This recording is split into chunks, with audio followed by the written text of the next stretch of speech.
Officials do say the warhead will be taken apart at a plant near Amarillo, Texas. We don't know where it is right now. On the containers, there was the signature, "Do not drop." We had a pretty large bang associated with the caution and warning now. Okay, as we have an apparent serious oxygen leak. 4, 3, 2, 1. Houston, we've had a problem. He's in a roll and he can't stop it. Performing an evasive maneuver. Okay, Houston, we've had a problem here.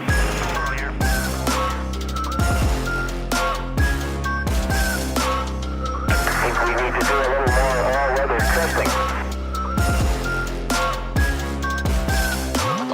Welcome to space.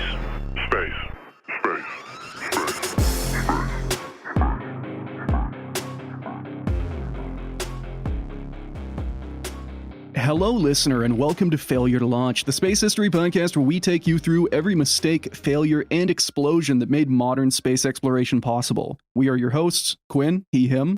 Chris, he, him. KD, he, him. And a cozy Chris, he, him. And today we're going to talk about the Damascus incident, or that time the U.S. Air Force turned a nuclear warhead into a champagne cork.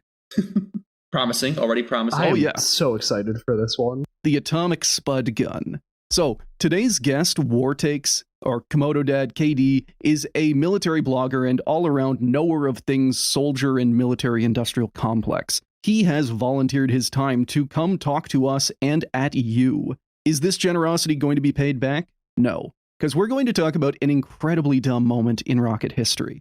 KD, thank you so much for coming on this very dumb show.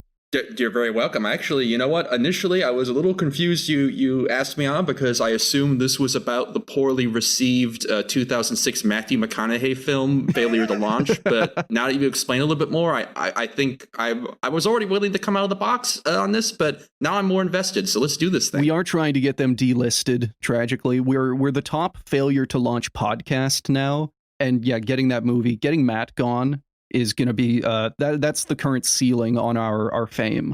This is your version of Joe Kasabian's fight with the British led by donkeys people, but you'll win in the end. Him complaining about how a bunch of like weird British Tories now think that he set up like a lettuce banner behind Liz Truss after Led by Donkeys' latest stunt. Wait, what? Oh, that explains everything. Okay. Oh, yeah. I saw that image. I think they posted that on Twitter, and I'm like, wow, did they really do that? That rules. Yeah, and it's an entirely separate group from Lines Led by Donkeys. You know, there's a strange and wonderful place. Copyright law, I'm not entirely a fan of it until someone stole the name for my podcast 12 years before I thought of it. Now, have any of you guys ever heard of the Damascus incident? And I'll preface this by saying Damascus, Arkansas. No, actually. I did not know there was a Damascus, Arkansas, no. Me the fact neither. that there is a Damascus, Arkansas does not surprise me given some of the other names, but I'm not familiar with the Damascus incident. I have already heard about this one, and I am so excited. So, on the night of September 19th, 1980, or I guess it was September 18th to 19th, 1980, a U.S. Air Force Titan II ballistic missile detonated in its silo in the middle of rural Arkansas. But it's going to be a bit of a roundabout process to explain how a missile that could and did launch manned spacecraft into orbit wound up buried in a hole in the middle of nowhere with a 9-megaton atomic warhead. Also, listener, if this is something you enjoy and you want to hear more of it, you can find us on Patreon. Subscribing at any tier gets you access to monthly bonus episodes, and subscribing at elevated tiers gets you access to more bonus content. Also, as we get into this, the main sources I am going to be relying on for this episode are the books Command and Conquer, Command and Control by Eric Schlosser, and Titan II by David Stumpf. As always, sources will be linked down below in the show notes. I have to jump on that one. Mr. Stumpf? I bit my tongue, but I'm going to let you go. You called it Command and Conquer, and I mean, like, yeah, I remember that. I remember this happening. Yeah, the Red Alert 2 opening cinematic when Yuri mind controls the guy in the nuclear missile silo, and they don't open the silo doors. Yeah, I remember that. Yeah. I was having that exact thought, not because the book name got me there, but because I was watching a speed run like a week ago. It's going to be a news report about this on the TV, and then Kane's going to turn around in his chair and say, "You can't kill the Messiah." Oh, no. Welcome back, Commander. If Kane were here, would we be so back, or would it be Jover? Oh, I think it'd be Jover somewhere on there. I think it'd be the chart, the chart of going up and down. Yeah. I mean, I don't want to be a cyborg. I don't want to join any of the more culty elements of the Hand of Nod. I thought those are like your favorite parts. Aesthetically, maybe. I would not want to be part of them. All right, so here's because like the Hand of Nod goes from like anarchist having fun militia to 40K. It spans that entire thing, and I know where I would prefer to sit on that spectrum. So segueing from that, before we go right back on topic, what is the statistical likelihood that you think that you would end up living in a yellow zone? Well, I mean, I'm pretty sure the map in those games is just like first world, second world, third world. They're not supremely subtle about it. All I know is that they have to put Las Vegas in like the blue zone or whatever, because that's where like they were headquartered westward or something. All I know is like I'm afraid I'd have to be lame and work for GDI, if only then I could work for General, James Earl Jones, and then later General, Michael Ironside. I'm just saying, like, would you be friends with mutants? I'd like to think I would be. I'd like to think I have an open mind. Which faction is more friends with mutants? I actually don't know. Anyway, you want to tell us about a missile? Oh, fuck. See, the guest is keeping me on track, guys. This is supposed to be your job. To launch the Command and Conquer podcast. I'd start a Command and Conquer podcast. I mean, we did talk about a Call of Duty Black Ops mission. It'll be bonus content somewhere down the line. I'm sure we can justify some space. Okay, you can stuff. have me back on for that one. Oh, absolutely. U.S. ballistic missiles. Now, our story, like a lot of FTL stories, starts on October 4th, 1957, when the Soviet Union achieved a major scientific and military breakthrough by launching the world's first satellite into orbit using the world's first intercontinental ballistic missile, or ICBM. While Sputnik 1 was a science dud that didn't do anything more than beep, a far cry from our beloved Object D orbiting laboratory, which should have flown first, it did clearly send a message to the Soviets' enemies. If we can put a satellite in orbit, we can drop a nuke on you. The screaming ball was the herald of things to come. Yes. And with the aid of American politicians and media, this message was amplified into the Sputnik panic. Now, we've covered the panic in detail a couple of times on this show. If you want to learn more about it, I'd recommend the Project Vanguard series and the episode about Operation Argus. So for today, I'm just going to be focusing on the military aspect of the Sputnik panic. Now, even if the Soviets were the first to deploy ICBMs with the R-7, or Semyorka, which just means 7, they were still completely outgunned by the U.S. and Strategic Air Command, led by certified lunatic Curtis LeMay. But in the aftermath of Sputnik, that reality did not matter. The Soviets had rockets, so America needed rockets. Add in the fact that every military branch wanted to own these cool new toys, and procurement became a shit show. Yeah, no, the late 50s, probably one of the worst periods in the Cold War for procurement was the 1950s, be it Eisenhower and massive retaliation and basically all the military services going, the only way we can get money is if everything we do is nukes, and everything is nukes for a while. And it basically took like 2 decades after that for the military to unfuck itself from that. And we're going to talk about that. Nature kind of heals, like natural selection kind of happens for these rockets. Quote, "The inter-service rivalry over missiles was exacerbated by the competition among the defense contractors hoping to build them. The General Dynamics Corporation lobbied aggressively for Atlas, the Martin Company for Titan, Boeing for Minuteman, Douglas Aircraft for Thor, Chrysler for Jupiter, and Lockheed for Polaris. President Eisenhower planned to fund 2 or 3 of these missile programs and cancel the rest, based on their merits and the nation's strategic needs. Amid Democratic accusations of a missile gap, Eisenhower agreed to fund all 6. Which is also just the ancient wisdom of never publicly beat America at a thing. Never say that you have hypersonic missiles and they don't, because they will just panic and open the money sluice. And I cannot stress to listeners enough how much there really was not a missile gap. No. Like, there was a huge point of the 1960 presidential election. It was just not true. Like, the Soviets had like a dozen or 2 ICBMs that could hit America. We fucking outgunned them in every possible way. It was a complete, like, political invention. And before that, there was the bomber gap, where the Soviets again, like I always go back and forth between like whether they actually tricked America into thinking they had more bombers and more rockets. Like they definitely played that way to their propaganda.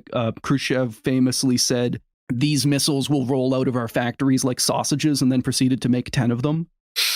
But at the same time, like I honestly think a lot of the U.S. government and like military and military industrial complex were just like, hey, if we pretend to believe this, we can get more money. Yeah, a little column A, a little column B. Yeah. So yeah, the U.S. has been panicked into spending billions on funding literally every single rocket program. No idea is too stupid. And for those who don't know, this is not how weapons procurement normally goes. For all of the corruption inherent in those processes, they don't just slap every design into service and see how it pans out. Because in this case, it did not pan out. Yeah, nowadays what we do is we spend a bunch of money developing something for like about a decade and a half. It doesn't work, and then we cancel it. Hell yeah. The Canadian method is to just have like whoever joins the competition then sues each other for 20 years, which is why Canada has only just now stopped using Browning pistols or planned to stop I thought using the Canadian approach was to have your aerospace industry be destroyed because we didn't want you to have one. In complete fairness, the Avro Arrow story that we'll get to is it's not entirely. I think there's a lot of self-inflicted wound in there as well, as like American pressure was certainly a part of it. Yeah, and also just the fact that Canada allowed the industry to die and be entirely exported. But once operational ballistic missiles started being fielded in 1958, the Air Force, who were the ones who kind of wound up winning the ownership of ICBMs, except for Polaris submarine missiles, they had an eclectic mix of half-baked designs, each of them very rushed and finicky. My favorite of these was the SM-62 Snark. Oh boy. A nuclear-armed intercontinental cruise missile, basically a mega tomahawk. Oh my god. Oh my god! I love. You can really see the size of this thing when you look at it compared to the like deuce and a half or the 6-ton below it. Yeah. Good God! This thing is the size. Like I thought initially, oh, this is the size of a cruise missile. No, this is the size of a bomber. This is massive. It has drop tanks. Yes. And this is part of the reason why the Air Force initially, before they came up with missile designations, they called a lot of missiles by B bomber designations, and they were about the size of them.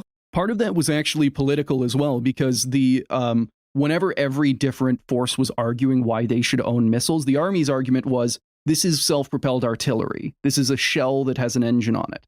Whereas the Air Force argued, it's an unmanned bomber. We should get it. Inter-service rivalry, we love it.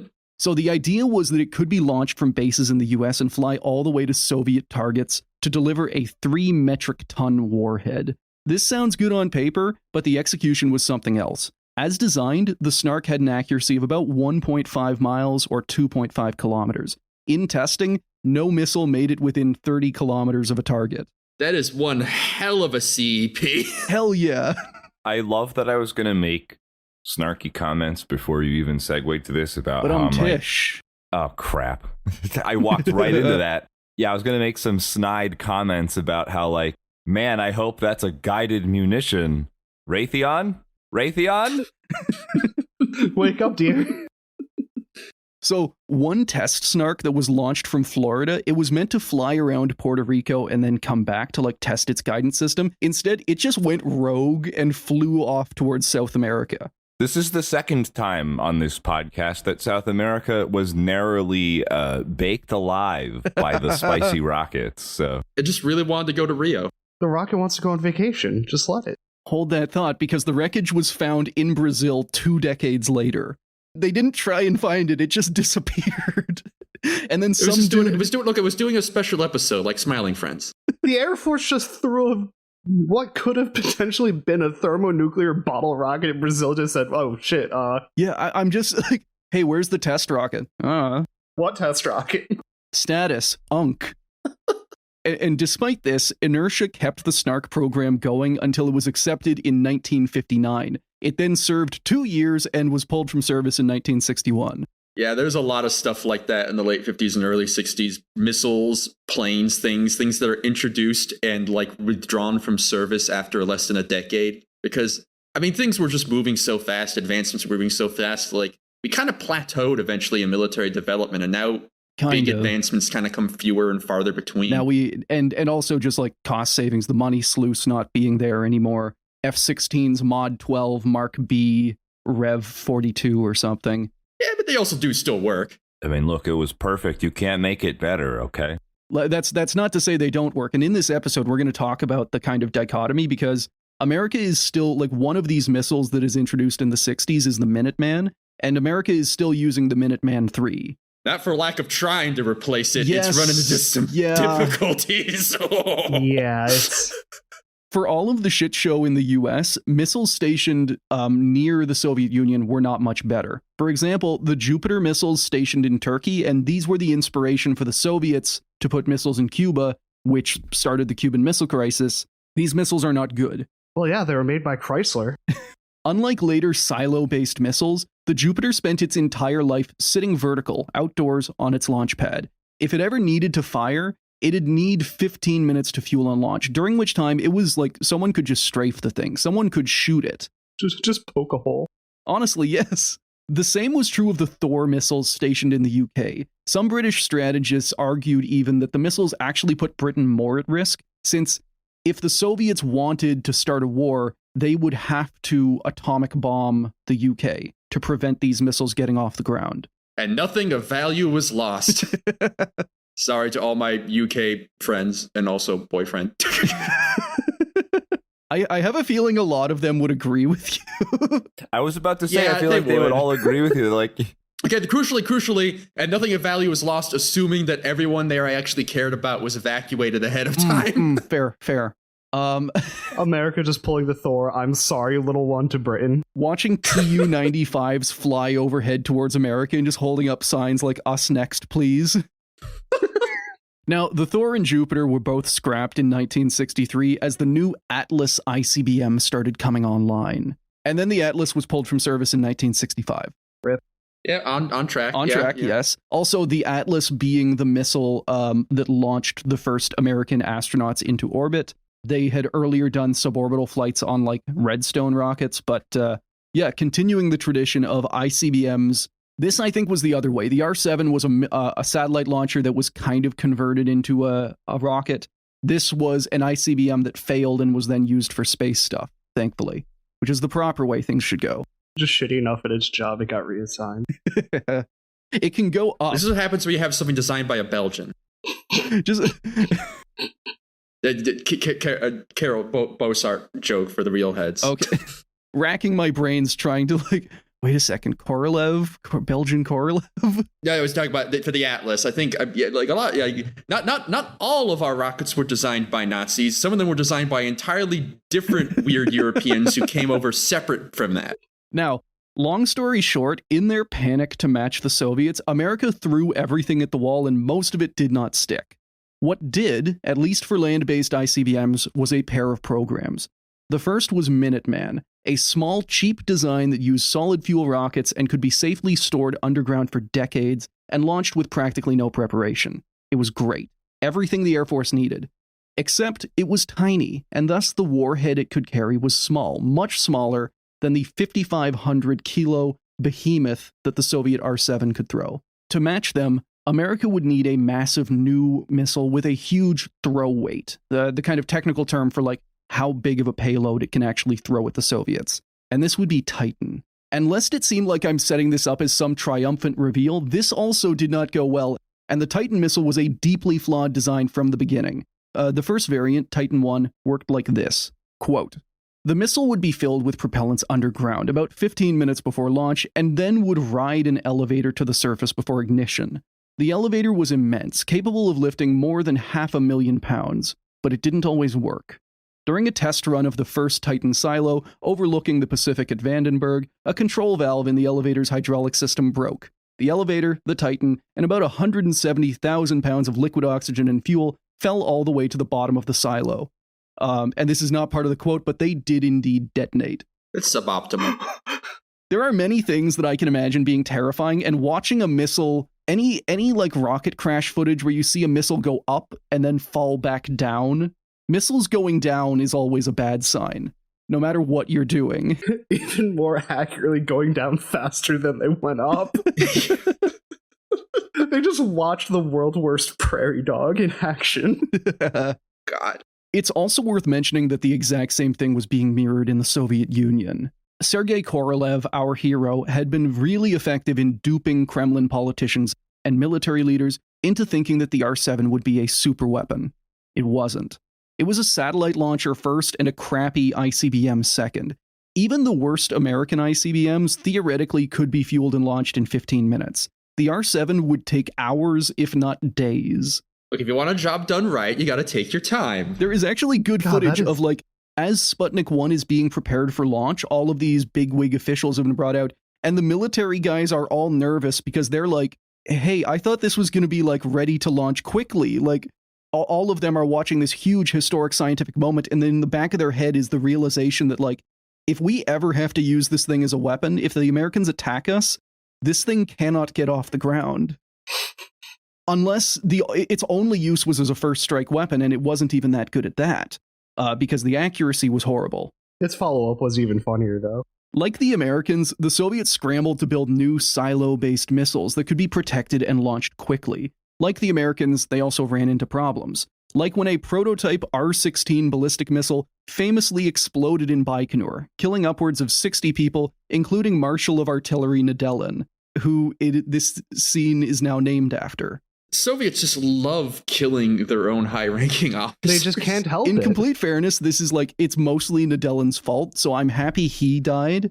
But this also killed a solid chunk of the Soviet space program. This is obviously the point of divergence for all mankind. Yeah.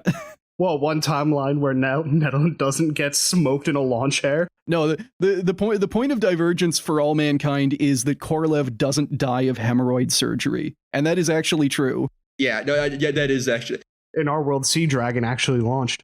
In our world, they just pulled out the hemorrhoids and then they just kind of kept pulling, and like all the internal organs just kind of came with it. A ripcord to destroy Korolev.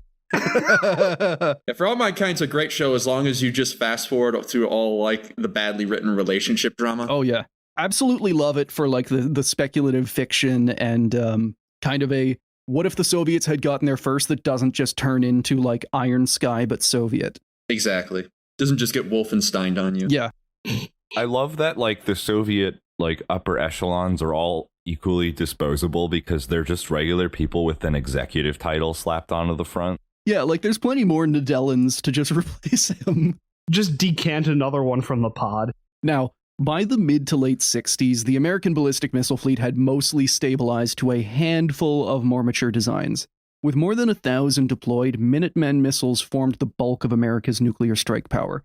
The Titan I design was scrapped and replaced with the upgraded Titan II that had double the payload capacity, was more accurate, and critically, it used storable fuels that meant it could be fired immediately and from inside its silos. No elevator, no 15 minutes for fueling. Just light it and it's off. And it's more efficient, but seeing it come up in the elevator, you crucially you lose the cool factor. Exactly. But I get it. You can't menace someone with a silo. Are you just sit there having it go up and down?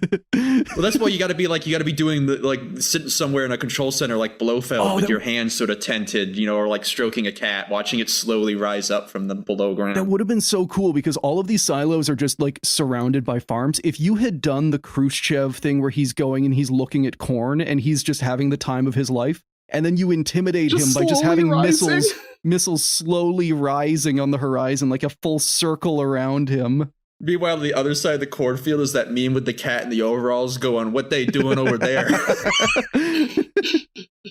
You may be wondering what kind of storable fuels the Titan II used, because they weren't solid fuel, they were liquid. The oxidizer was dinitrogen tetroxide, and the fuel was Aerozine 50, which was a 50-50 mix of hydrazine and our favorite, unsymmetrical dimethylhydrazine. So they took hydrazine and they cut it with worse hydrazine. Beautiful. For the uninitiated, these fuels are what we would call fun. They are hypergolic. They will melt you, give you cancer, poison you, asphyxiate you, light you on fire, all at the same time. These are horrific chemicals that are pretty good for rocket fuel, it turns out. Horrifying, but interesting. When people talk about how they're putting chemicals in food, that's what they're talking about, by the way. This will turn the frogs gay and then melt them shortly after. But for that 1 second that they are gay and still alive, those frogs, man. one moment of bliss of realization, and then you're just gone into soup. I had a very useless realization that America as a country was founded and defended by the Minuteman. And now America is defended by the Minuteman, the apex of weaponry that is simultaneously falling apart, I'm told. Am I inferring that correctly? A little bit. But they're solid fuel, so at least We're they're back not to melting defending people. ourselves against the redcoats, but this time the redcoats are just The Reds. Communists, the Reds, with the Minuteman. It's all beautiful symmetry. And Russia, I'm pretty sure it's a NATO reporting name, but they've folded it into their propaganda, naming their new missiles like Satan. Oh no, that was I think a NATO or US designation. But like, I know Dmitry Rogozin at the very least was like, hell yeah, we got the Satan missiles, everyone. Yeah. Man, we got to talk about Rogo sometime. Watching the Satan ICBM lift off while doing like the devil horn hands. The problem is I hear Satan and I think Mr. Satan from Dragon Ball Z. And it's just, the intimidation is completely gone. Now, the Titan II officially became operational in 1963, and Strategic Air Command maintained a total of 54 missiles. So there were 3 bases that had these squadrons, and each of those squadrons had 18 silos kind of parceled out. They were in a kind of radius around each base. So these were in Arizona, Arkansas, and Kansas. Arkansas is kind of a one I like. You know, you hear about all the missile fields in the heartland. You don't really think about missile fields in Arkansas. You think of like Wyoming, Montana, North Dakota, all those places. You don't think about Arkansas for missiles that much. Well, a lot of it is actually just because of proximity. Like those kind of fields are Minuteman bases because they don't require nearly as much maintenance. Like you can just leave, for example, a Minuteman silo is just a silo. The command center can be miles away. Right. These ones, they need much more maintenance. They need people actively on hand 24/7. And that means they have to be very close to Air Force bases. So with Arkansas, that's because of Little Rock being right there. That makes sense. So it's a more of a necessity thing. Also, yeah, not great for security because Little Rock would be a target anyway. And all of these silos are kind of in the blast range compared to Minuteman silos that can just be like hidden wherever. I grossly misinterpreted that statement of, oh, so what you're saying is rednecks are going to come in and steal rocket parts from the base? American Heartland Baikonur. Coming in to take the rocket fuel, turn it into moonshine. The moonshine that kills you instantly. The moonshine that disintegrates you. It melts through the bottom of the stills, but it fucks you up while it's in there. Nuclear weapon disasters. Now, another topic we need to cover is nuclear weapon disasters and how to mitigate them. See, in the Cold War, the Americans and Soviets were both committed to mutually assured destruction as a strategy, but they were also committed to finding ways to cheat MAD. So mutually assured destruction is the idea that if you have enough nuclear weapons, no one will fuck with you because they know that you will shoot them back. Basically, to start a nuclear conflict is suicide by definition under mutually assured destruction. Peace through strength, whatever kind of... Yeah, and the key there is having a deterrent that's survivable. It's creating the doubt in the mind of your enemy that they are capable of wiping out all of your nuclear weapons in a first go by making your weapons more survivable, harder to find and target, so you will always be able to fire off enough to destroy them if they destroy you. Mm-hmm. And critically, both sides thought they could cheat MAD. Both sides, like, they wanted to maintain it for themselves, but whenever it came to the enemy, they wanted to find a way to kill the enemy before they could shoot back. So the way to do this is either to have better weapons or just build a fuck ton more of them.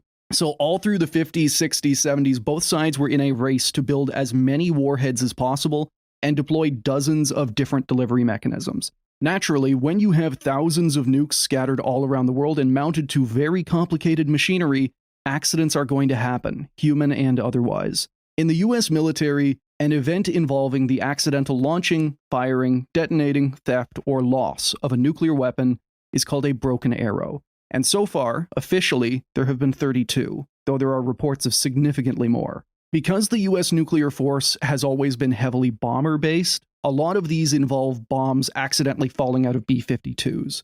Similarly, because the Soviets were very submarine-based with their missiles, there's a lot of their versions of broken arrows which is just a submarine sank, and now a shitload of missiles are missing. While the Air Force would insist that its handling and safety procedures were enough to prevent any kind of nuclear disaster, the government knew that, statistically, they'd still happen, eventually. And the way they modeled this was both interesting and depressing.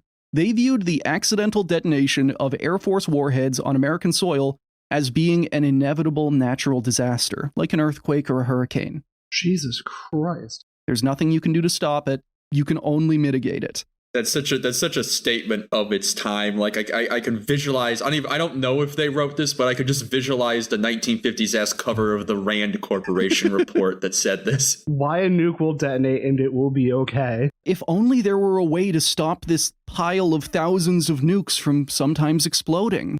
You really start to understand why Stanley Kubrick titled the film "Why I Learned to Stop Worrying and Love the Bomb." and just coming to the conclusion that, oh well, I guess it's necessary. I guess it's just it's natural that these bombs go off in the American heartland. The nuke just yearns to launch itself. It yearns for the void. And like, all jokes aside, I do kind of agree with this in the sense that, like, statistically, the book Command and Control makes a very good point, which is that nuclear weapons are machines and machines break. If you have thousands of them, statistically, accidents will happen. Even if they're really good, the best machines will still eventually break. Mm-hmm. And what you can do then, it's depressing, but it does make sense that the US government would come up with, what are the probabilities? We can try and keep them low, but there is always a chance. So in 1957, the Armed Forces Special Weapons Project put out their list of what they called acceptable probabilities. Quote, "It proposed that the odds of a hydrogen bomb exploding accidentally from all causes while in storage during the entire life of the weapon should be 1 in 10 million, and the lifespan of a typical weapon was assumed to be 10 years. At first glance, these odds made the possibility of a nuclear disaster seem remote, but if the United States kept 10,000 hydrogen bombs in storage for 10 years, the odds of an accidental detonation became much higher, 1 in 1,000. And if those weapons were removed from storage and loaded onto airplanes, the study proposed some acceptable probabilities that the American public, had it been informed, might not have found so acceptable. The odds of a hydrogen bomb detonating by accident every decade would be 1 in 5. And during that same period, the odds of an atomic bomb detonating by accident in the United States would be about 100%. So this is the acceptable probability, by the way. So were their numbers off, or did we just get really lucky? We just got lucky. We got unreasonably lucky. And really, it's kind of amazing that between us, the Soviets, the Chinese, whoever, that we have not had an accidental nuclear weapon detonation at all at this point in history. There definitely have been mishaps with planned detonations. Like, famously, there was a U.S. hydrogen bomb that they thought would be 5 megatons, and then it wound up being 15. Oops. Also, one fun bit is that these early studies ignored human error, like they didn't even consider it. Not because they didn't think it would happen, but because they thought it was too complicated to quantify. Airmen can fuck up in statistically impossible ways, and we cannot work this into our model. How can the enlisted man be stupid enough? A 19-year-old U.S. airman is like turbulence. It's like the Reynolds number. You can only estimate it. You cannot quantify it for how stupid it can be. Incredible. Don't peel back the veil, you will be scared. Incredible movie. But I can also guarantee you that that Stanley Kubrick's movie has led to a bunch of nuclear accidents explicitly because of airmen trying to rodeo the nuke. 100%. There's a non-zero, non-zero. Like, it has happened, and maybe a lot of the accidents that don't qualify as broken arrows is like a guy ran over his foot with the nuke trolley. There have been more than a few where, like, the guy is just pushing around the trolley and it hits the wall, and then the nuke in its casing kind of like shifts forward and hits the wall a little bit. Broken arrow! You still have to count that. But, like, at the same time, if I'm pushing that trolley and I hear that thunk, I'm immediately going to church. Because God was obviously looking out for you? I feel like there's two reactions to that. One is the guy who immediately goes to church the next day. The one who hears the thunk and goes like, well, my like, rest of my day is completely ruined. There's gonna be paperwork. I love the idea that like, like somewhere a monkey's paw curls, right? Like, the force of nature that determines that the accidents have to continue to occur at the rate they were calculated means that, like, there is a malevolent universal force that makes sure that technicalities happen that make them count towards the statistics. So, this like, is the Void like Dragon. Said, the guy's foot getting run over by, like, a trolley or something. Like, it wasn't force of directly nature. the missile, but it's related to the handling of the missile. Thus, there's an accident. Which of the 40k chaos gods would this be? Would this be? This is just the 40k void ray. Yeah, I was about to say. This is just the thing that makes machine work all the way down to a light switch. Maybe the reason we haven't had a disaster yet is we've just been really properly beseeching the machine spirits. This actually segues well because I was imagining like surrounding a nuke in candles. And another risk of nuclear accident is a warhead being put in what they called an abnormal environment. And by abnormal environment, they mean being lit on fucking fire. I would say that's abnormal, yeah. Yeah, it's not supposed to happen. Now, my favorite part of this is that they assigned every American nuclear warhead a time factor. Because basically, if you light something on fire, like theoretically, there's not a 1-to-1 it's going to cause the atomic bomb to detonate. However, there are all kinds of possibilities, like the fact that, say there's a circuit board that controls the firing. You melt all of the solder. You are now putting all kinds of fun new circuits into this circuit board, and maybe they'll cause an explosion. So every single American warhead was given a time factor, which is the amount of time you had after a warhead was engulfed in flames to either A, extinguish the fire, or B, get 1,000 feet away. And I don't think 1,000 feet away is going to cut it, honestly. No. Like, Davy Crockett, that would not save you from the tiniest nuke imaginable. Well, I guess there's also then the factor of whether or not, like, I'm sure, like, basically, like, the high explosives, some of the material might explode, but it might not necessarily go fissile. Yeah, that is also fair. And nukes of the time, and I guess now today also being just full of plastic explosives. I mean, it's just a good thing that they didn't paint the warheads red, because, you know, we all know what happens with the barrels, so I mean... Yeah. I mean, yeah, to have all of the lensed explosives go off correctly is just vanishingly impossible, but still always possible, especially when your firing circuit starts, you know, kind of doing some freeform jazz with how it's forming connections. Yeah, watching the firing circuit just do like the Terminator 2, like reforming all of the solder, just forming a puddle and moving explicitly towards the firing circuit. Yeah, but it's like, yeah, even if it doesn't go fully, like, just doesn't fully detonate, you know, it's like, oh boy, I no longer have a nuke, I just have a dirty bomb. I was just say, you are dispersing a lot of material pretty far away. Shittiest confetti cannon in history. The idea that a nuclear missile is just the world's largest fragmentation bomb. I mean, you know what? You could just... there's nothing saying you couldn't just make a conventional ICBM and just put a big frag warhead on it. You could do that, just no one's done it yet. So all of these concerns mean that there is a push in designing nuclear weapons towards making them more safe. But at the same time, there is also pushback. Quote, a safety mechanism that made a bomb less likely to explode during an accident could also, during wartime, render it more likely to be a dud. So they've just got this, like, the designers are trying to make them safe and trying to prevent accidents, and the Air Force is continually just like, why? No, make it explode bigger and easier. It's always this back and forth between safety and effectiveness with weapons. You want it to be safe towards the user, and you want it to be dangerous towards whoever it's pointed at. And this was best summed up in the design philosophy. Like, the Air Force came down to a design philosophy to give to the weapon designers. They were like, hey, how safe? Where do we want to draw the line on this? You tell us and we'll design to it. And the Air Force came up with always/never. Their advice was, an American nuclear weapon should always explode when it's supposed to, and never when it's not. Thank you, Air Force. Very helpful. What a succinct and sagely piece of advice. Beautiful. Thank you, Curtis Lee LeMay. You are incredibly helpful. I hope your 1968 presidential campaign with George Wallace goes very well. Now, needless to say, because this did not work, and we're going to talk about some nuclear disasters. And like we talked about before, we have gotten, just in the last 70 years or so lucky. We have gotten so lucky that things aren't worse. For example, in 1961, a USAF B-52 bomber broke up in midair over Goldsboro, North Carolina. The bomber was carrying 2 4-megaton atomic warheads.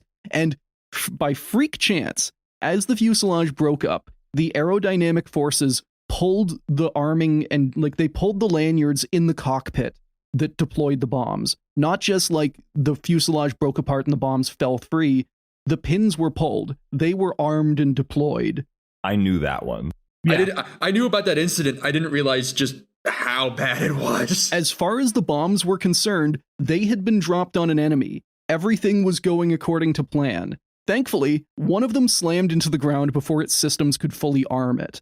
The other went through every step necessary to detonate. When it hit the ground, the nose cone smushed, the firing circuit was completed, and it sent a pulse that should have turned a good chunk of North Carolina into a crater.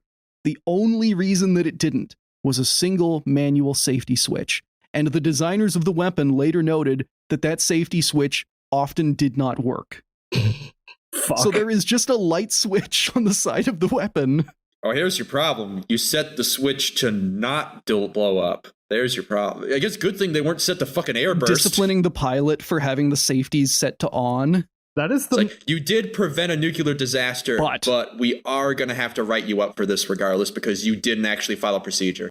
That is the most cucked fusion weapon in history. Just, I get to fucking explode, yeah. The other one is more fun because it hit the ground and just like the second one, it's parachute deployed. It was found caught in a tree.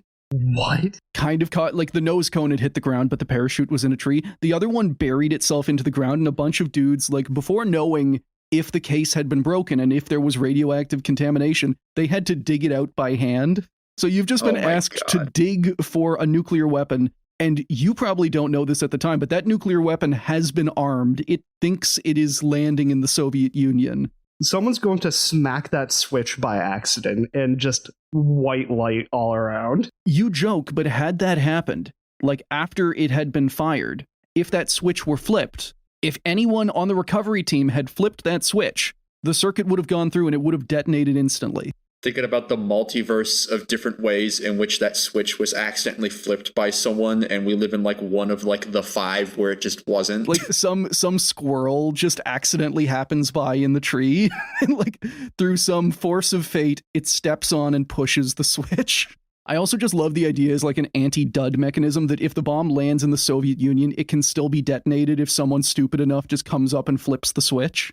Or just like deploying a CIA guy to like, hey, there's a bomb in the middle of Red Square. You need to go hit a button on it and then you'll come home and get a parade. Or just someone just flips it because the intrusive thoughts win. Just thinking about one of those multiverses where like one of the airmen who shows up to like after this bomb drops is just Peter Griffin, and it's just that scene, like, from Family Guy where he just opens the emergency door on the plane. Instead of like a little switch under a safety latch, it's just a huge, like it's the Staples "that was easy" button with "do not press" on it. Hey Lois, things could always be worse. Remember that time I was in the Air Force? Smash cut to North Carolina, like exploding. And he's just staring at the switch. The Damascus incident. Now, all of that brings us up to 1980. After 17 years of service, and despite being more than a decade obsolete, the Titan II was still an active and critical part of America's ICBM arsenal. Unlike the Minuteman missiles that had been steadily upgraded over the years, the Titan was exactly the same missile and hardware that had gone on permanent 24-hour alert in 1963. If you are wondering how that could happen when the US was not shy about spending billions on weapons, there are a couple of reasons. The first is that while the Pentagon wanted the Titan II gone as early as 1970, the Air Force didn't want to give them up. While the 54 Titan missiles represented only like 5% of America's land-based missiles, they were also more than a third of the total megatonnage America could launch. So that's like air-launched, ground-launched, submarine. Yeah, and this is before MIRVs were a thing. These are the only heavyweight missiles that America has. Otherwise, they're relying on like tiny Polaris and Minuteman missiles. Getting rid of them would be a huge gap in the American nuclear capability. Every year, the Pentagon tried to decommission the Titan IIs, and every year, the Air Force would argue for a stay of execution, at least until a replacement design could be fielded, which it never was. This process of wanting to get rid of the Titan IIs starts in the early 70s, and it keeps going for another, 20 years. And this is basically like shoe on the other foot. This is like the Air Force with the A-10, and basically Congress keeping them from retiring it, for years and years and years, basically because of the Maryland congressional delegation. Are they made in Maryland? I actually wasn't. I think a big chunk of the Maryland National Guard, at least for a while, I don't know if they are now, was A-10 units. Basically the big push from Congress was a lot of it was a lot of A-10 units or National Guard units, and also there was a lot of reasons, but mainly Congress is the one that's kept the A-10 in service for so long. Fun, man, karma not as fun when it Karma's happens a bitch, to you. Air Force. Now, that is one reason. The other reason comes down to politics and a main character of the Cold War. Quote, Henry Kissinger had tried to get rid of the Titan II. I had There to he stop is. myself from punching my desk just now after hearing that name. He considered the missile, quote, inaccurate and unreliable. It was a weapons system, he later explained, which the Pentagon had been wanting to scrap for years, and I kept in service for trading purposes. In 1972, while serving as the National Security Advisor for President Nixon, Kissinger had offered a deal to the Soviet Union. The United States would decommission its Titan II missiles if the Soviets agreed to retire their SS-9 missiles. So this did not work, and perpetually, Kissinger kept this obsolete weapon in service only for the purpose of demonstratively decommissioning it. Thinking about him trying to get rid of it and just thinking that the heartbreaking worst person you know makes a great point. This is like going to Russia or China and saying hey, if you get rid of your current gen tanks, we'll get rid of our Shermans. It's a good deal, right? It didn't even work in 1972, and by 1980, the Soviets would never agree to this. It's why would we get rid of that? Why would we get rid of our good missiles for your antiques? I want to be clear. It said Henry Kissinger had tried to get rid of the Titan II. He hated them. He knew the problems. He knew that they were inaccurate and unreliable, but he kept them around purely to be trading tokens. Playing that 4-dimensional chess, This is why we have peace in the Middle East. No. The Titan II also hadn't been without accidents, and the nature of the rocket, its fuel, and everything being buried in a sealed container made those accidents particularly deadly. In 1965, a fire broke out in a silo that was being renovated, killing 53 construction workers. Jesus. The fuel and oxidizer tanks at Titan II facilities also leaked constantly. Sometimes, one time this killed a couple of local cattle, another time an oxidizer plume leaked and killed 2 locals. Okay, killing a couple cows is kind of funny, but killing 50 construction workers, that's some serious numbers. Jesus. Yeah, remember that thing about the propellant being absolutely terrifying? In this case, that fire was smoke inhalation. Either someone accidentally cut through a hydraulic line and set off a fire, or there was a mechanical failure. The missile actually survived, and it comes up later in the story, that exact missile. Imagine getting killed by a missile, and the missile lives and you don't. Exactly. I'm continuing to see examples of this concentrated universal malice occurring. Also, the fact that they don't maintain the missile, they don't check it, they just put it in another silo. Incredible. Yeah, just going into work one day and you see the Hiroshima person-shaped smears on the side of the rocket you're guarding. I'm sure Hate that. Don't worry about it. So, I know that was a lot of setup in history to get us to the scene of this accident, but I do think it's necessary to fully understand how a dangerous, obsolete missile wound up buried in Arkansas. And I also want to be clear with this, the warhead that it carries is a 9-megaton warhead. This is the largest warhead that the US has ever deployed operationally. It is the largest they've ever tested, I think, was 25. But the largest they ever put on a weapon was this. Yeah, this is 1/5 of the Tsar Bomba, which doesn't sound like a lot, but it's a fuck ton. This is arguably the largest, the most powerful deployed atomic weapon ever.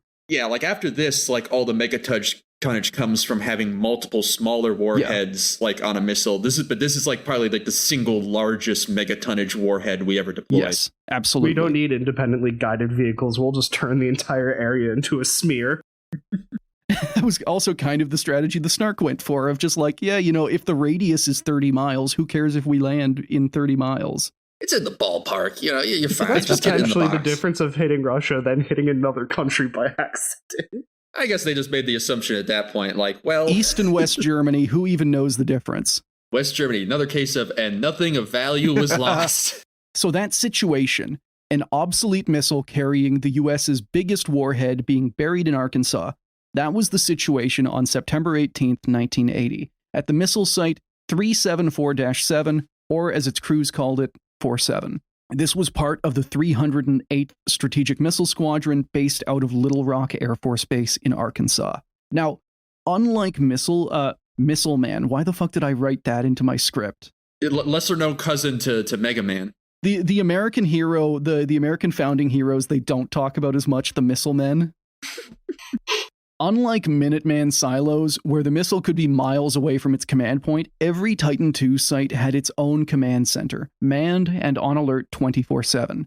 crews would walk down a central staircase, and then they could either go to the left through a couple of blast doors to get to the silo, or they could go to the right and get to the command center. These are just supervillain layers. Like I've seen pictures of these Titan missile complex before, and every time I never get tired of seeing them. Like, you totally see where Valve got inspiration for the Black Mesa research facility, seeing that was just supposed to be. I'm fully convinced in my head now, Black Mesa is just a decommissioned Titan missile base. I want to live in one of these.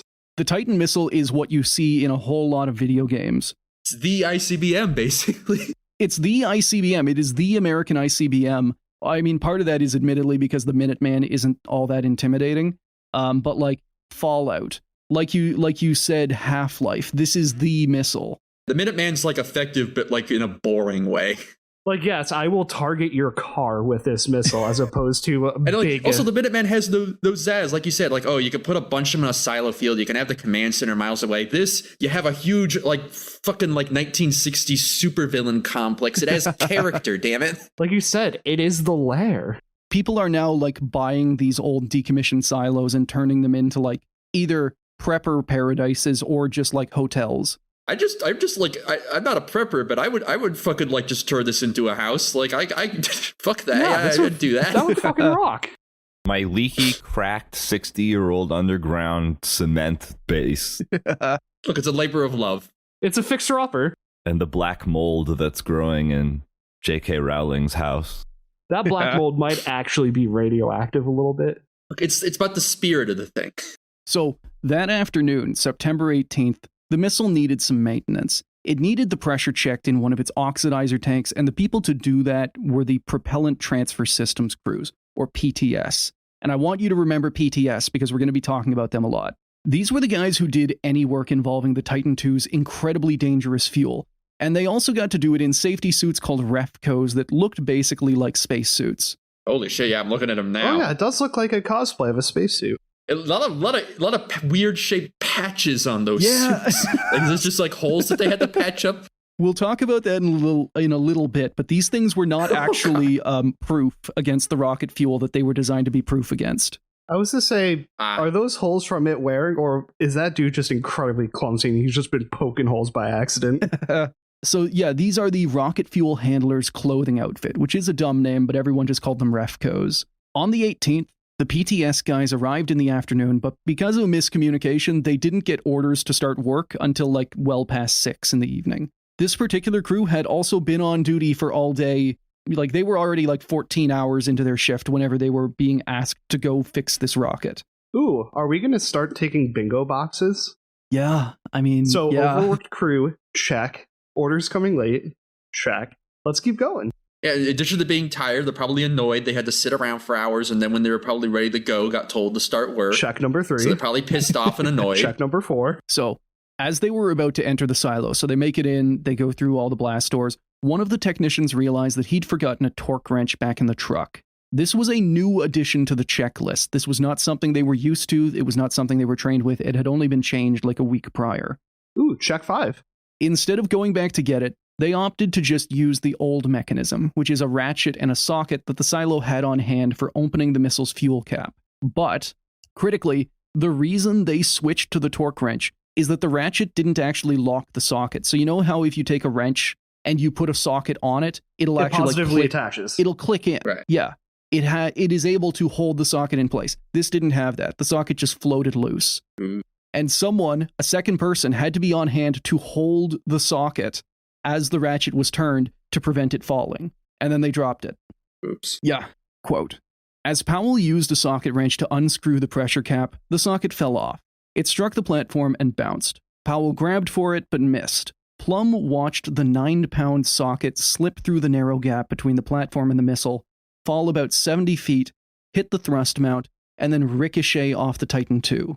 It seemed to happen in slow motion. A moment later, fuel sprayed from a hole in the missile like water from a garden hose. So, shit. Uh-oh. I imagine seeing this would be sort of similar to the same mental effect as in Chernobyl when those two guys look down into the burning reactor. Also, other Chris, very good job there. You did literally quote those PTS guys over the radio as soon as it happened. Wait, really?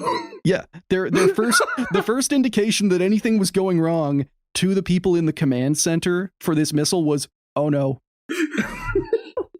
The softest oh no in history. Uh-oh.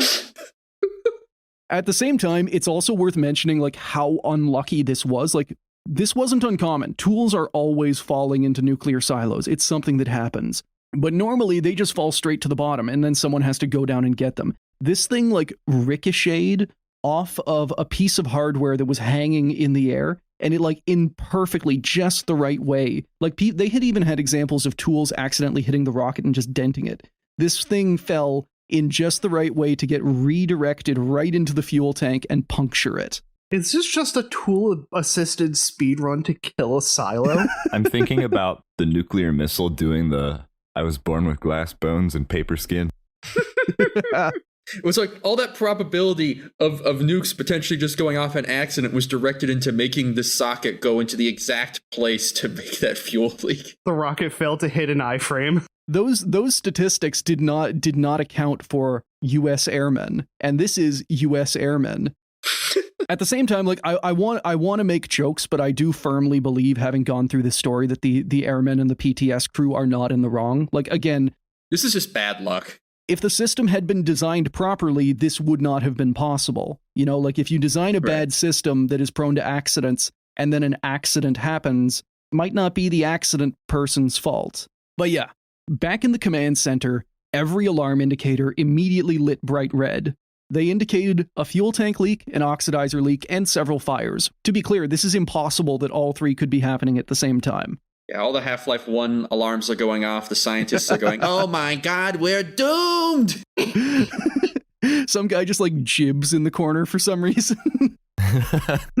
Whoa! Stop! Just imagine that series of events. You just hear the softest oh no, followed by every single class alarm going off at once.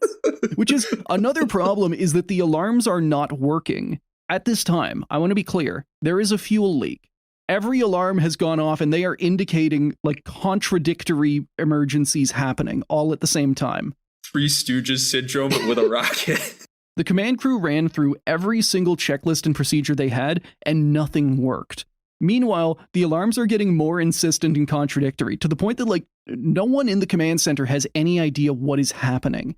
It's only 30 minutes into the accident that the PTS crew are able to get themselves back to the command center and describe the fact that they have a leak. Quote, "Look, guys, the rocket's pissing." The pot rocket had a whoopsie. Everyone realized what they were dealing with. A major fuel leak, maybe a fire. The Dash 1 didn't have a checklist for this scenario. Now it was time to improvise, to figure out what could be done to save the missile and the warhead and the 10 men in the underground control center. So, they do not have a fucking checklist for what to do if their rocket leaks. No one has thought to train these guys for this. Also, everybody in this room, everybody here is between the ages of 19 and like 23. Checking another box. Yes. No one has any idea what to do. The first idea was to evacuate the site. So they called that in. SAC shut them down. No permission to evacuate. Stay there. Superiors, check another box. Superiors making dumb decisions. Uncheck that box and make that box bigger for later. Oh boy. Or add more boxes. Guys, you have to share a room with the angry bottle rocket. You can't leave. Meanwhile, the alarms are starting to work their way through SAC's network. Starting in Little Rock Air Force Base, they pulled together a team of experts to try and tackle the issue. Like, this is basically the quick response force version of a think tank. All right, gentlemen, the rocket is on fire, and we have 5 minutes. What do we do? Sir, how about we put the rocket fire out? You get the hell out of here. I also just love the idea of, like, we're able to deploy the RAND Corporation to any spot on the globe within 15 minutes. we can on-site analysis. Our rapid deployment guys in very thick glasses. Just standing there looking into the hole with the rocket in it. Well, that's not good. We're going to need to write a 200-page report about this. Being like the guy on the ground and getting this like incredibly, like, it looks very nice, admittedly. Like, there's the embossed cover.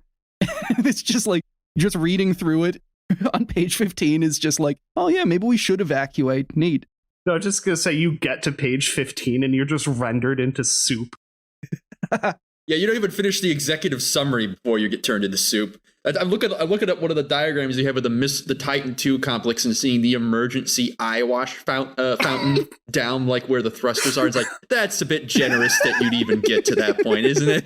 I saw that earlier. I was going to comment on. I'm like, it's very generous of them to have included an emergency eye wash fountain at the bottom of the fucking silo. Like, that's where I guess the fuel if the guy goes. makes it to that point, it'd be really insulting for him to survive that and then be like unable to like find his way to an exit if he lived that long. So I guess you may as well. The entire silo around you, like, it has flooded with this like corrosive fuel, and you are just locked in the shower trying to survive. You are eye washing desperately in order to like have the water somewhat push back the tide. But crucially, the eye wash station's there, and I can't see a way up. I'm assuming there must be a ladder. So like you got to wash your like shower, eye wash, then escape by a ladder out of this like this silo. Good fucking luck, man. Maybe you're just built different. There are a couple of ladders kind of interspersed around. I absolutely detest that my first thought was an eye wash station for the rocket. Just gently rinse it. There's optics up top on the re-entry vehicle, and they're just kind of like rubbing it down. It's a Thomas the Tank Engine rocket. It has a base it's the most, on the like, top. genocidal warmongering rocket. Dude, I want to see, like, they've made planes, they've made cars. I want to see rockets. That would be so cool because it would be space stuff, but then some of the rockets you could have like because some of the rockets are X-missiles. You could have like the cigar-chomping Cold War Curtis LeMay general who is now working for NASA and kind of hates himself. I was to say, if they use star guidance, there's probably a little window on the rocket and it wouldn't need to be washed. That's how we check the fuel. You look inside. You just maybe shake it a little bit. So they got the big heads around the table. What are they got doing? the big heads around the table. This is the Missile Potential Hazard Team. And they've got the commander of the missile wing at Little Rock, the missile head at SAC, and engineers from Martin Marietta, the missile's designer. New problems. None of these guys are experts. So not the big heads. It's the very small heads. No, they are people who are available. Remember, the Titan II is a very niche and very old weapon. There are 54 of them in existence, and they are only deployed at 3 bases. The squadron's commander, he has much more experience with Minuteman missiles, which are solid fuel, like they don't line up at all with the Titan. He is only a few months into his job commanding this squadron. Uh-oh. The SAC missile head flat out has no missile experience. He is a general and he flew planes in Korea. Is that checks 7 and 8 right there?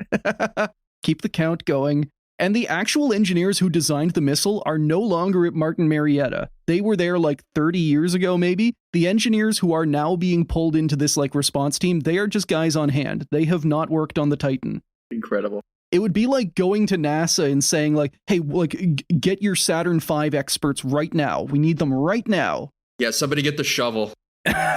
He's just wheeling a box in. As information trickled in from the 4-7 command center, the picture started to become more clear, as did the risks. By itself, the Aerozine 50 fuel was not an immediate threat. Like, it's incredibly bad for people, but it is not going to detonate by itself. But as it leaked out into the silo, the temperature would spike. This temperature rise could then cause the oxidizer to expand in its tank, eventually bursting. And when hypergolic fuel meets hypergolic oxidizer, you get an instant explosion. Also, even if the oxidizer tanks didn't burst, there was a very real risk that the loss of pressure in the fuel tanks would cause them to implode, and if they implode, the oxidizer tanks on top would just fall into the lake of fuel, and then explode. So many fun ways this could go terrible. I'm interested to learn which of them it is. What kind of Rube Goldberg mechanism are we going to have for annihilating this ultimately rocket? Just winds up dropping a tank full of nitrogen tetroxide into Aerozine 50. Just like... just the most fucked chain of events. Now, eventually, it was decided to evacuate the command center. They'd lose the ability to monitor the missile, but keeping them there endangered the lives of the 10 crew. The first step was to lock up all of the missile's procedures and checklists. So, like, they've got all these documents out. They're all highly classified to try and stop this problem. If they're going to leave the silo, they need these things to be secured, and they can't take them with. They had a safe, but no one had ever tried putting all the documents in it, and they don't fit. So they try for a little bit, and then they just decide to leave the safe open and run, which is the correct decision. Crumpled them all up and stuffed them in there. That's what I would have fucking done. They can court-martial me later. I'm gonna live. I don't give a fuck about your creases. I'm leaving. To give this next quote some context, they try and leave through blast door 8. So they're in the launch control center. Their first plan is to go to the stairs and then... Is that like the main entrance? Yeah, leave the way they came in. Run towards the missile silo. Hey, sometimes you gotta get closer to it before you can get further away. And this does not work. Quote, Fuller, Lester, and Powell stood beside blast door 8. Powell kept his hand on the button. He unlocked the door and Lester slowly cracked it open. The blast lock was filled with a white hazy mist that smelled like fuel and smoke. Lester slammed the door and Powell locked it. So fuel has now fully leaked out of the silo and is now filling the entire second building of this launch facility. Like and it's not long before it's going to start getting through the vents into the launch center. So they can't go out that way. They cannot go through the flesh-eating fuel. Thankfully, the command center has another escape route. A tunnel so small you have to crawl through it that leads to a ladder to the surface. And you said this crew was 10? It's kind of mind-boggling now because Minutemen silos, the pods are just it's just you have the capsule commander and the deputy capsule commander, and that's it. Imagine a 10-man ICBM crew. I believe this would have been 8 normally, but you have the 2 PTS guys mixed in. Still, yeah, a lot of people, and this needs to be they're on alert 24/7. There are beds, you can live in this place, and some people do. So this ladder in this tiny tunnel, there are supposed to be lights in the shaft to kind of guide people, but they don't work. So the entire crew, wearing either their Refco spacesuits or gas masks, has to climb 5 stories up a ladder in pitch darkness while unable to breathe. I hate that. Beautiful. We're just getting if you're claustrophobic, this is the worst thing ever. You have people above you and below you kind of locking you in. Just you're just starting to go, you know what, maybe I'll take my chances with the flesh-eating haze. Listen, I'm gonna go talk to the rocket. It's gonna let us go. Everything will be fine. Just let me out there. I'll reason with it. So all of them do manage to make it out, and they regroup outside of the missile site's fence. And there's kind of a road leading down to the main Arkansas road. The one road in Arkansas. Yeah, the one road. Bill Clinton Road. That rules them all. Also, these guys, in interviews, all of them kind of realize, they're trying to run for their lives, and a couple of guys realize, hey, wait a second, we just abandoned a nuclear warhead. A nuclear warhead is now unsupervised and sitting alone by itself because of us. Is this a bad thing? It wants to explode, and you're just gonna let it.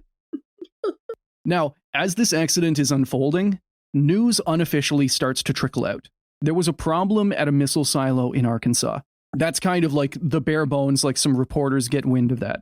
Some people with a bit more access evacuated their families. Meanwhile, a few radio and news people showed up at the site's access road where guards tried to shoo them away, denied that there were any problems, and claimed the missile didn't even have a warhead. That's stupid. Which honestly, it would have been more effective if they'd told them the truth. If you want to get rid of them, say, there is a nuclear missile that is going to explode. Why are you here? Yearns to annihilate itself. It is about 500 feet that way. Now, more PTS crews were scrambled to Site 47 to help. They found the group of command center staff and realized that no one, anywhere, had any idea what was going on in that silo. With no one in the command center to read the gauges, the Air Force was now blind as a 9-megaton warhead inched closer to potential detonation. And I will also say, as we kind of finish this out, that this is where the story gets less fun. This is the story of disaster mitigation. One of the PTS men, Sergeant Jeff Kennedy, decided to go against orders by entering the command center himself. He also broke the biggest rule of the PTS crews. Anytime you did anything, you needed someone with you as backup.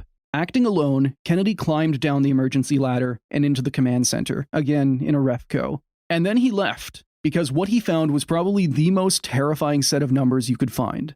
The pressure on the leaking tank was now negative. 14,000 gallons, or 53,000 liters, of Aerozine 50 fuel had leaked into the silo. Jesus. This is beyond worst case scenario. Huh. Those fuel tanks, we don't know exactly what happened, but it's highly likely that the fuel tanks, by having such low pressure, did crumple and dump the oxidizer. Kennedy ran back out to the command crew, and they relayed their findings to SAC. 15 minutes passed, and they got a response, and SAC reprimanded Kennedy and declared that no one was to do anything unless ordered by them. And no further message followed for a little bit. Fucking Air Force, man. It's like, hey, this missile is about to explode. They're all fucked in their own way, but like they all kind of take turns at being the most fucked. And I feel like the Air Force and the Navy are always kind of in competition for who's the most fucked out of all of them. And I think in this case, like at this point, the Air Force was the most fucked. This story is going to get sad for a little bit, but don't worry, it's going to end angry. And it's going to end angry at how fucked the Air Force is. I know how to do that. I mean, we're sitting at a beautiful 9 checks right now. We're hitting double digits soon. Oh, very soon. So back in the missile potential hazard team, Martin Marietta officials were recommending a complete evacuation and basically just letting the accident play out. The missile would probably explode instead of burn, and that was unlikely to actually trigger the warhead, so no problem. The Air Force did not agree. While the PTS crew gathered and waited just outside the fence, they finally got new orders. Teams of volunteers would be sent into the silo to try and open a valve and drain the tank, preventing an implosion. So there are a lot of things as I was reading this that kind of reminded me of Chernobyl. And we have now gotten to the volunteers who are fully expected to die, who need to turn a valve. Yeah, some serious parallels here. The stakes may not be the same, but it sure does rhyme. The first crew to try entering made it most of the way in before having to turn back. To prevent sparks, the command crew shut off all the power before leaving, which means if they're going to get to the silo, the PTS men have to open each blast door by manually pumping the hydraulics. And this first crew, they only have 30 minutes of air because their suits they show up, they have been using their suits throughout the day, they don't have oxygen canisters. Also, while they are working, they measure fuel concentrations in the air higher than 250 parts per million, which is enough to eat through the suits and poison the men inside. In another Chernobyl parallel, we don't actually know how high the concentrations were because the sensors maxed out at 250 parts per million. Not great, not terrible. Or all really terrible, probably worse. Really? It can only be worse. So, like we said, the first crew had to turn back because they ran out of air in their tanks. The second crew was Sergeant Jeff Kennedy, who was the guy who ran in by himself before, and Senior Airman David Livingston. The two were able to get the blast door fully opened, but fuel concentrations are so high they can't even risk entering. Kennedy described not being able to see the walls around him or even his hand through the hydrazine fog. Jesus. How did he just imagine that? And then obviously, like, he was able to make it out to tell us, but like, how did you, if you can't even see your hand, how the fuck are you getting out of there? Yeah, well, I like they kind of walked in a little bit and then turned around wisely. Quickly. Just, I can't see my hand in front of my face. Thank you, hydrazine. Yeah, another thing is that this fuel is not supposed to be out. Like, they're entering the blast door area. They are not at the silo yet. This fuel is so concentrated, and they're not even at the most concentrated part. The silo by this time is just like packed with the stuff. It's a fuel air bomb. It really is. As they regrouped topside, they got a final order over the radio. If they couldn't open the valve, someone was going to have to go back in and turn on an exhaust fan. If they could vent the fuel vapors out of the silo, that could at least mitigate an explosion. There'd be a plume of it, but that was better than a bomb. Livingston volunteered and went back into the silo alone. Quote, Livingston switched on the fan and came back up the stairs. He was a foot or two behind Kennedy when the Titan II exploded. They were in there when it exploded? They were like just at the door. They were just on their way out when it exploded. They're at what, door 8?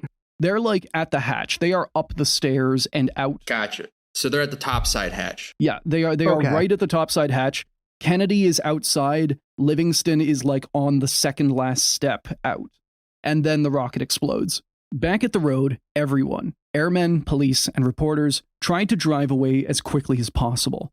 They'd seen an explosion, and everyone feared that it was nuclear. Even if the warhead hadn't detonated, it was a very real fear that it could have cracked open and spread contamination into the air.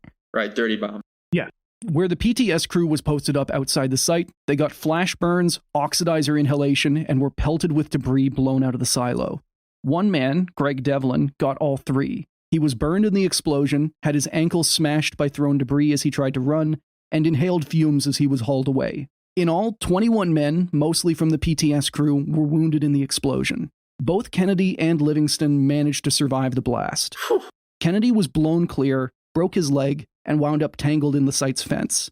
As he hauled himself back toward their truck, he heard Livingston screaming for help somewhere in the crater that used to be Site 47. Kennedy got to the truck, found the radio, and called for help. Despite not having any gear or even gas masks at this point, teams of PTS men went back to Site 47 to drag Kennedy and Livingston to safety. As they shuffled the wounded up and down the site's road, they had to veer around a large, burnt, cylindrical object that landed just off the road about 200 yards from the silo. The missile's 9-megaton nuclear warhead. Just go around it. It'll be fine. Don't look at it. Don't look at it too hard. Just do not perceive it. Do not perceive the warhead. Do not upset the warhead. Do not make eye contact with the warhead. It will take this as a threat. But can we briefly go to you said Kennedy survived, right? Yes. Kennedy and Livingston both survived the blast. Go to slide 6. That's his helmet. That is his helmet. That is Kennedy's respirable helmet. If he was a cat, he spent like 8 of his 9 lives. And then he gets oxidizer poisoning, which is very bad for you. It's usually bad when your helmet has a hole in it. They also managed to get Livingston out. He's described as like very wounded. He has the explosion has like driven concrete shards into his guts. Christ. All of the wounded were rushed to a hospital where senior airman Livingston died of his wounds. Oh. Aftermath. Sheriff, has the Air Force told you very much? They haven't told me a darn thing. Does that make you mad? Yes, it does. I need to know what's going on so I'll know how to handle the situation. And if they want to tell me in confidence, that'd be great. At least I'd know how to, when and how to evacuate the people. And if all of that was sad, get ready for angry. All right, I'm ready for angry. I can do angry. All right, pivoting. The cover-up attempts started almost immediately. Of course. Anytime anyone asked, from media to even Vice President Mondale, Jimmy Carter's vice president, asked the Air Force directly, is there a nuke on this rocket? The Air Force said, we can neither confirm nor deny. Is there a warhead on the site? I cannot confirm or deny. They also could neither confirm nor deny that there had been an accident at all, that anyone had been hurt, that anyone had been killed, or that anything had happened on September 18th. Imagine the gall to lie to your boss's face. Yes. With a non-committal statement of, I can't confirm or deny that. To the vice president, like it's one thing that it's not great, but it's one thing when you're saying that to just some rando or some reporter from the Des Moines Daily Bugle or something like that. But you're saying to the vice president, we can neither confirm nor deny. Confirm nor deny sucking my dick from the back, dude. Yeah, actively just telling the executive branch, that is classified and you are not cleared for that information, Mr. President. To prevent them talking to the media, the Air Force pushed for all of the wounded PTS crew to be transferred back to base within 2 days of the accident. A lot of them while they're still heavily wounded and on death's door. In those 2 days, the Air Force had not sent anyone to talk to the PTS crew who, a lot of these guys describe, they think that there has been a nuclear explosion. The guy who dropped the socket in interviews continues to blame himself for both Livingston's death and the explosion overall. And when these guys are sent back to Little Rock Air Force Base, they are immediately punished and swept under the rug. Greg Devlin, the guy who tried to enter the silo before Kennedy, and the guy who had his legs smashed in the explosion, he was relegated to selling hot dogs at the canteen. A job normally given to fuck-ups and people releasing with, dishonorable discharges. Man, fuck the Air Force. Kennedy got an official letter of reprimand for going into the command center alone and acting against orders. Though Air Force regulations, he gets a court-martial for this, Air Force regulations allowed for actions like this in an emergency. They explicitly say you can ignore the two-man rule in an emergency. They did not give that to Kennedy. They deliberately punished him for this. When Kennedy and Devlin went for treatment, whenever they went to an Air Force hospital for treatment, they were also deliberately placed in the psych ward for, chemical burns. What the fuck is that? What? Yeah. Devlin, Kennedy, and many others on the PTS team broke their silence and talked to the media. I would highly recommend, it'll be linked below, I would recommend watching the PBS documentary Command and Control that goes over this accident, because it has interviews with all of these figures. It has the new interviews nowadays, but it also has the old news interviews back then. And these guys, they're all 21, 22. These guys are not fire and brimstone. They're not screaming at the Air Force. They are confused, and they are trying to understand why they're being punished for doing the right thing. I worked 3.5 years, did a good job for 3.5 years, And then I wound up hurt from this explosion, and then all of a sudden they don't want you anymore. You know, you're not any good to them because you're crippled or injured for a while. So, no, I don't know. You know, I don't know if, you know, I don't know about the system. I don't know if I'm going to be railroaded out or, you know, I don't know where I stand really. So temporarily, talking to the news makes things a lot worse. These guys get punished, they get disrespected, but it did put pressure on the Air Force to properly recognize the people who had tried to stop a nuclear disaster. Quote, a few months later, at a ceremony in Little Rock, both men were given an Airman's Medal of Heroism, the highest peacetime honor that the Air Force can bestow. Kennedy didn't want to accept it, but his local congressman in Maine, David Emery, said that if he took the medal, the Air Force would allow him to leave. Kennedy was given the medal by Vern Orr, the Secretary of the Air Force, in a room full of reporters. Airmen's medals were also given to Rex Huckle, Don Green, Jimmy Roberts, and David Livingston's father. So all of these guys know that this is a PTS stunt, and they all hate it. Also, there was a lot of politics of who had been included and who had been excluded. One of the PTS guys, Jim Sandacre, was completely excluded from any of this, never given any recognition, despite going back into the fuel-filled chamber twice through the whole disaster. But he had talked to the news, and so he was a pariah, so the Air Force denied everything. I love how, like, I hate, like, the fact that they're giving these guys medals for heroism when before the pressure came from the news, like, they're basically recognizing the fact that, yeah, what these guys did was actually pretty heroic, but before they were ready to punish them basically just because, well, we need to make sure that somebody's punished for this. Even though these guys actually did the right thing, we're just going to come down hard on them because we need scapegoats, and we're only going to ease up on it because someone's going to be mean to us on the news. Man, fuck you. And the biggest scapegoat of them is Powell, who was the guy who originally dropped the socket.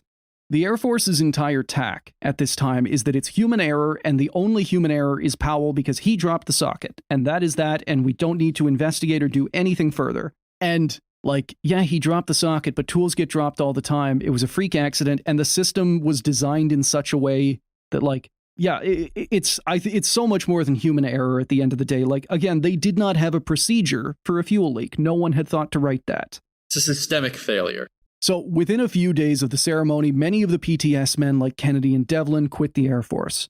Though there were several attempts to sue Martin Marietta for their unsafe missile and the Air Force for their unsafe handling of that missile, most of it came to nothing or very little. It also highlighted how hard the Air Force would fight to deny these men any kind of compensation and also medical coverage. Quote, during that case, the Surgeon General of the Air Force had denied that inhaling oxidizer was bad for you, claiming that it was, quote, a substance no more dangerous than smog. I'm gonna fucking get put on a watch list if I speak. Again, like, a lot of these guys have ongoing health problems to this day, the ones that are still alive, because they inhaled nitrogen tetroxide, which causes, like, so much damage to your lungs. Wait, what do you mean? They're still alive? And, like, a lot of these guys wind up having to settle whenever they bring cases. Greg Devlin winds up having to settle with Martin Marietta, and he winds up, like, his net gain after all of that is, like, $6,000. As for the warhead, it was recovered and secretly trucked out of the site.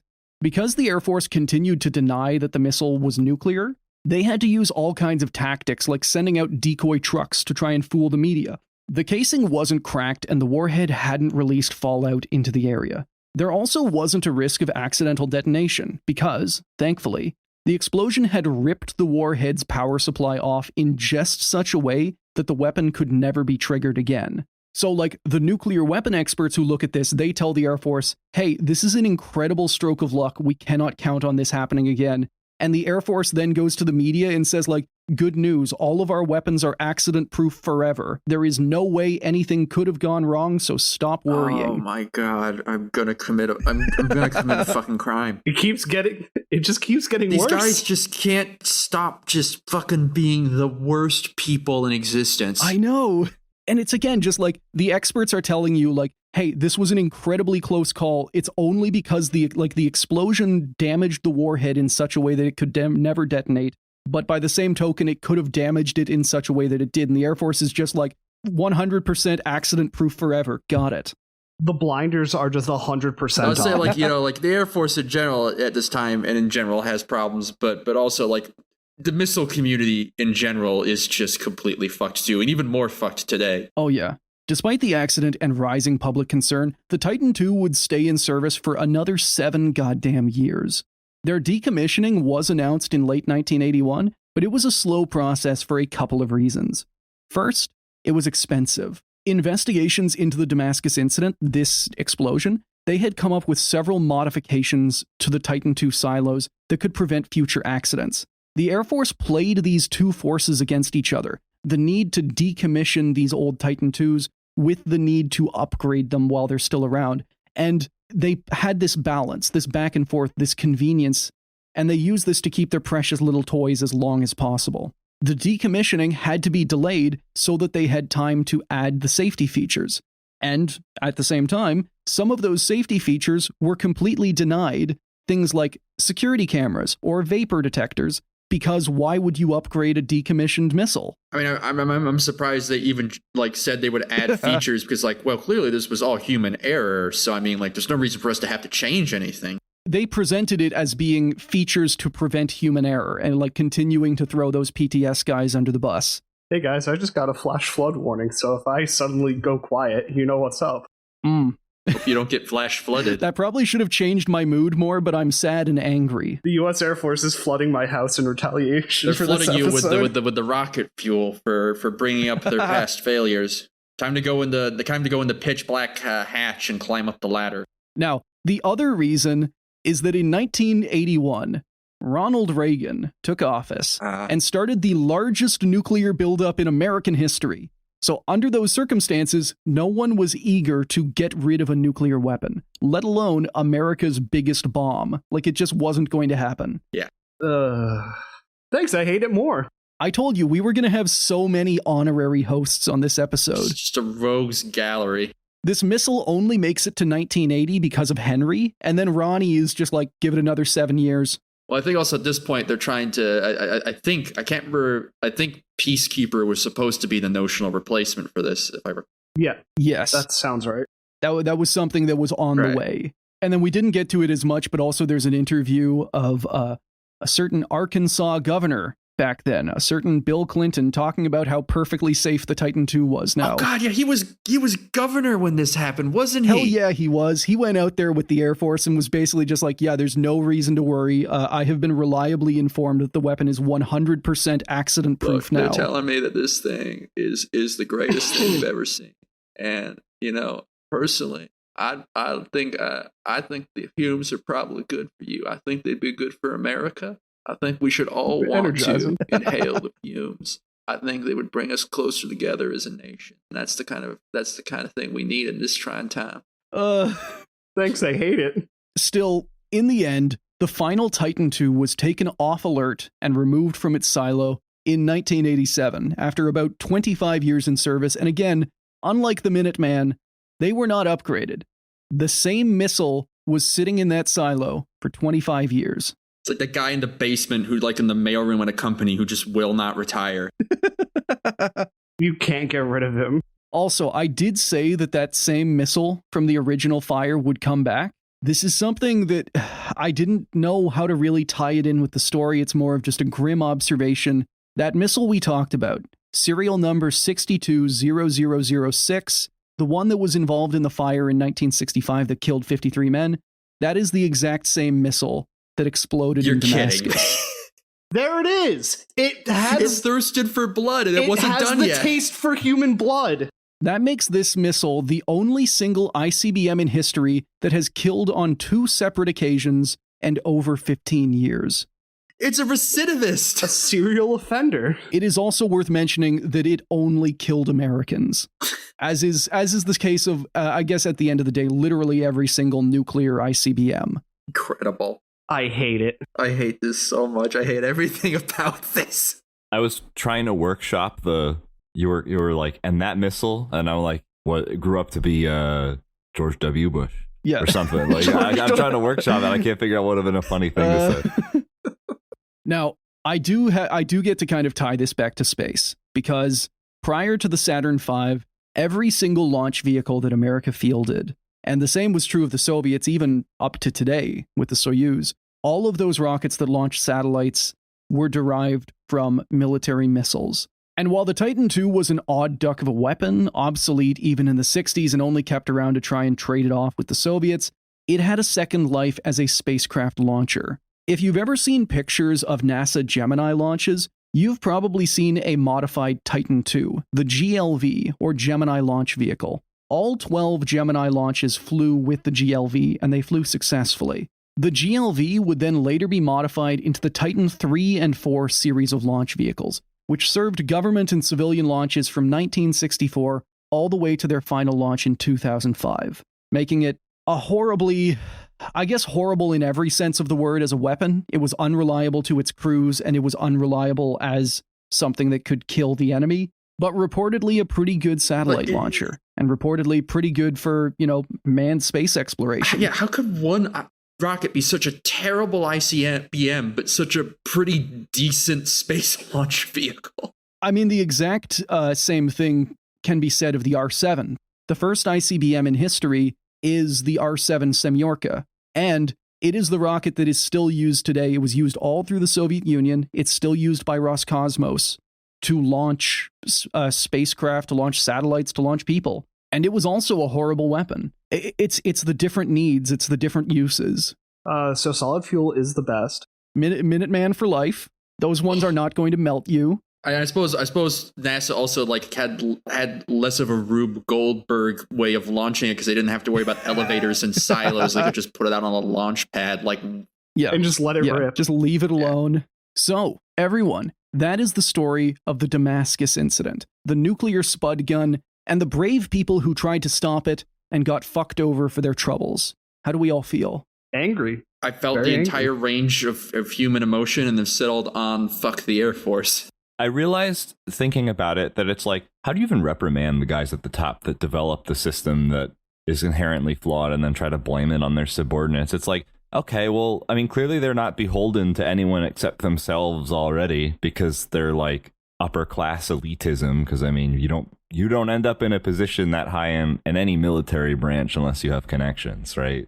And yeah, you got to be like a politician to get that to that point. There's like a certain You can't sit them down in a room and reprimand them. Unless you're like maybe the president of the United States. I mean, as we saw, that didn't work. Are they even going to listen to the president of the United States? The president might be their boss, but they might not like them. Yeah. And so they're like, oh, you're a dumb idiot and you're wrong. I mean, the president can technically fire whoever they want to, but it's a question of do you want the political it's possible to do all this. I mean, like Truman fired MacArthur and all that, but it's a question of how badly do you want the fight? Are you worried? Is it going to make you look bad? Do you want to think well, if am I going to look like I'm the president who's blaming these guys or it's a lot of political considerations. It's not impossible to hold people account, but it's more effort and risk than most politicians are probably willing to take. Be the president in the debrief room to beat them all with a belt. I want you to get everyone in here who's involved in this missile blowing up. I'm going to get my belt. I'm going to whoop their ass. Just tie them into the James Bond wicker chair. Jesus. So, on that note, everyone, on the wicker chair. That has been a podcast. KD, thank you so much for coming on this show and talking to us about the Damascus incident. We don't have a massive audience, but do you have anything you'd like to plug? Anything we can point them towards? First of all, thank you for having me on. I know it ended on kind of a angry, sour note, but this was an absolute delight to be on. And I don't really have much to plug. I have you can find me on Twitter and Blue Sky at war_takes and at Komodo Dad. You can go to War Takes. You want to hear me ship post, ramble, do attempts at analysis involving war and so on. And Komodo Dad, if you just want to see me, just post furry crap. So you got two flavors there. And audience, thank you for listening to another episode of Failure to Launch. If you want to hear more of this, consider supporting us on Patreon. Signing up at any tier gets you access to a monthly bonus episode, and signing up at elevated tiers gets you access to even more stuff, like minisodes. But yeah, KD, thank you for coming on. Audience, thank you for listening. Goodbye. Bye. Goodbye. Thank you to everyone who have signed up to support the show. And a big shout out to all of our top tier patrons. Our cyborg cats are Boss, Charlie, Ellie M, Jorg 2, the boat that melts you instantly, June, Lupe G, Matt, Noah, Spectre Cohen, Tortilla Baron, and Vivek D.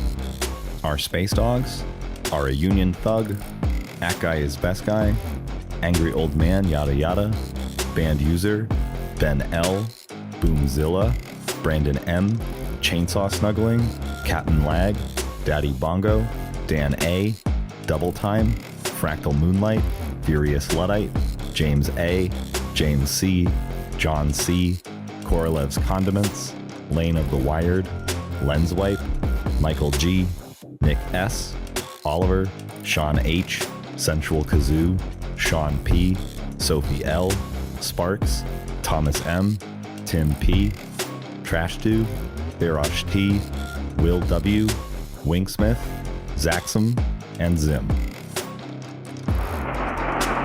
Albert Cap, 64. Thank you for listening to another episode of Failure to Launch. If you want to follow us, we are Failure to Launch on Blue Sky and FT Launch Pod on Instagram. We also post our episodes with visual aids at Failure to Launch Podcast on YouTube. FTL intro and outro themes were provided by DJ Danarchy.